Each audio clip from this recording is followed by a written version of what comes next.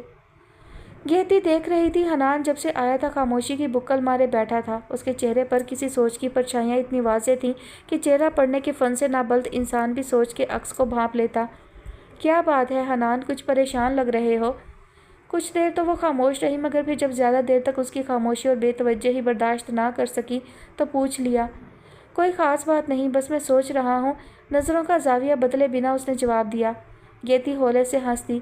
یہ تو مجھے بھی نظر آ رہا ہے کہ تم سوچ رہے ہو، بلکہ جب سے آئے ہو صرف سوچ ہی رہے ہو، لیکن اصل سوال یہ ہے کہ تم کیا سوچ رہے ہو؟ اس نے اپنے بالوں میں برش چلاتے ہوئے کہا۔ جواباً حنان نے اپنا زاویہ بدلے بغیر صرف نظروں کا اینگل بدل کر اس کی طرف دیکھا۔ گیتی اس وقت سیاہ رنگ کی جینس پر سرخ سلیو لیس ٹاپ پہنے ہوئے تھی۔ اس کے خوبصورت مرمری بازو کسی بھی سنگھار سے محروم ہونے کے باوجود اتنے دلکش لگ رہے تھے کہ ان سے نظریں ہٹانا مشکل تھا۔